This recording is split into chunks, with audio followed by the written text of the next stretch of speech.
You probably noticed that sustainability is not going away in the corporate world. Welcome to the video 10 sustainability initiatives your business should have or needs to have.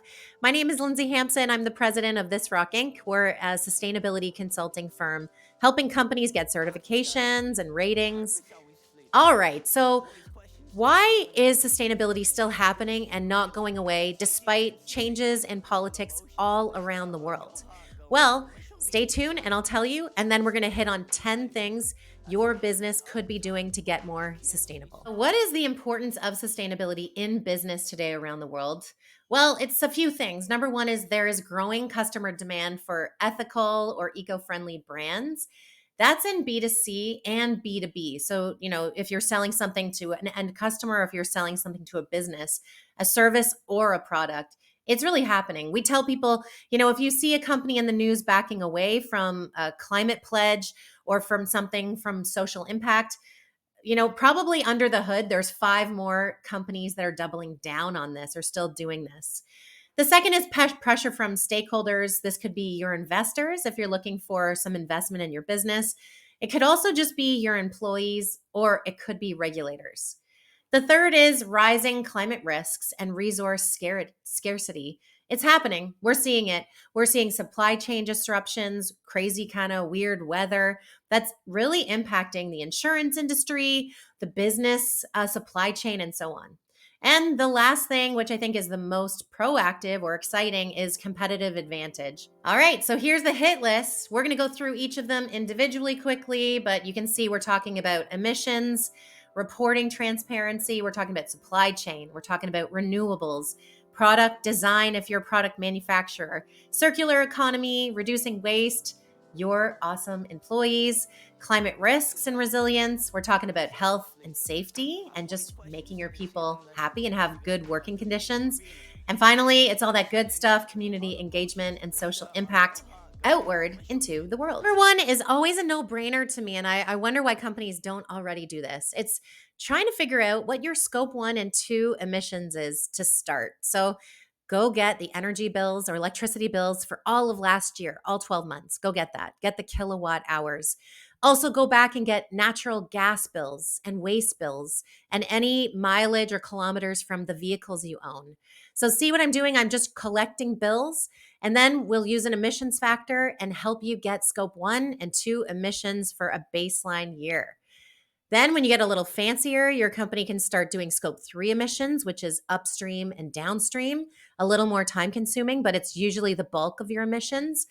And then you can do the good stuff, which is setting targets and starting to manage to reduce your impact. Next one is reporting and transparency. Don't get overwhelmed by this. Just start to use one of the internationally recognized standards or frameworks. I won't go through them, but there are many out there. Let's pick one that's important and start reporting consistently on what you're doing across environmental social governance. So, for example, lots of people start with the United Nations Sustainable Development Goals or SASB, but just take a look at what your big customer or maybe regulator is asking for and use that format to report. Again, it doesn't have to be a 150-page report. But yeah, you should open up Excel. You should start having some columns and rows about energy consumption year over year or month by month. The third one is responsible supply chain management. Basically, this one's simple. Ensure all of your suppliers, or at least your top suppliers by spend, meet some environmental standards and ethical labor practices. So, do they have their own sustainability report, or do they strive to be net zero at some point? Or do they have an ISO 14001, for example?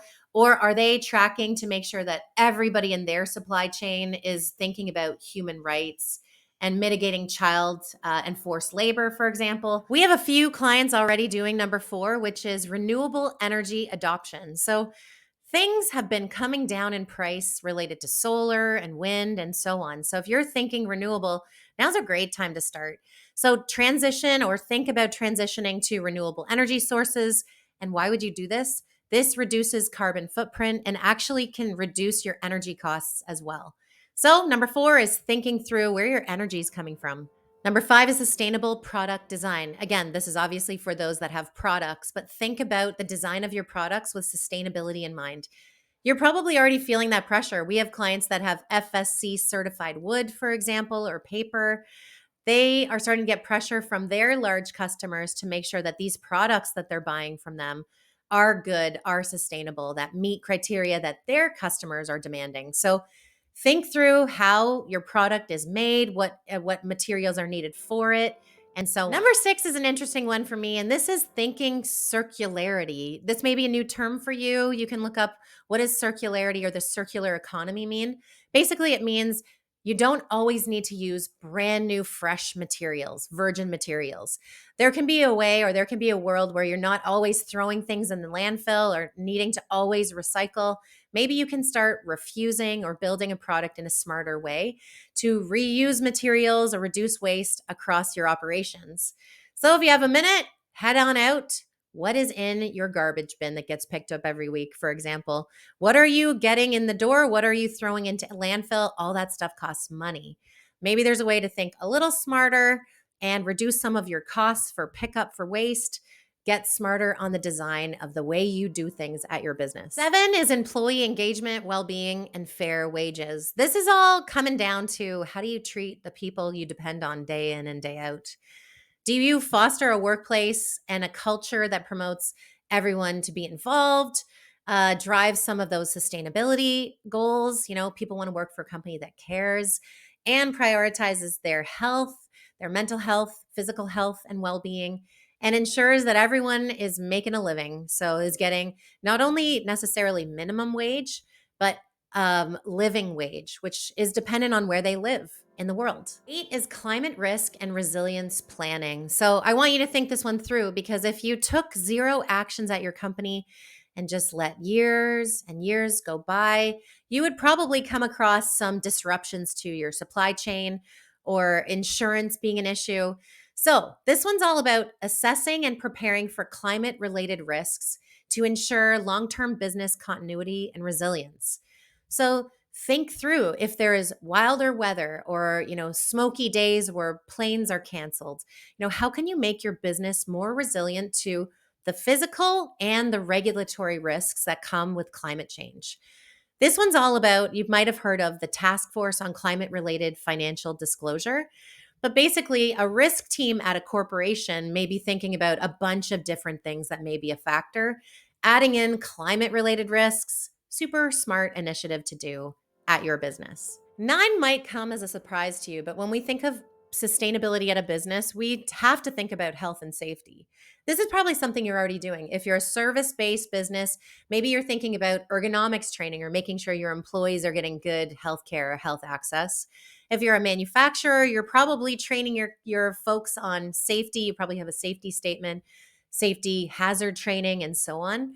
So this one's all about prioritizing and enforcing strong health and safety measures across all your operations, all your sites, to protect your people, maybe your contractors, and just any community that you serve from harm. And number 10 is probably what you might think of as CSR, or corporate social responsibility.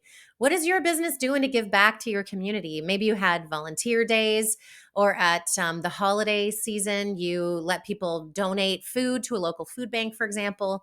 So how do you invest in community initiatives and partnerships that align with your company values and contribute to society around you, or social development? So number 10 is probably what you think of when you think of CSR, corporate social responsibility, that it is absolutely part of sustainability. I hope this video was helpful in just giving you some ideas about what initiatives related to sustainability that you may take on this year to start down the path. Again, no one's thinking you're going to be perfect in your first year or second year. It is a journey, but start somewhere. Start to track some electricity consumption. Maybe make a goal to get your scope 1 and 2 emissions ready to go by the end of the year. Just start. Every step forward really matters for maybe your new customers in an RFP, to your employees, and to your partners. All right, I hope this video was helpful to you. Thank you so much for watching. If you ever have any questions, that's why we're here. Reach out to ThisRock, and we'd love to talk about your company and sustainability. All right, have a great week. Thanks again.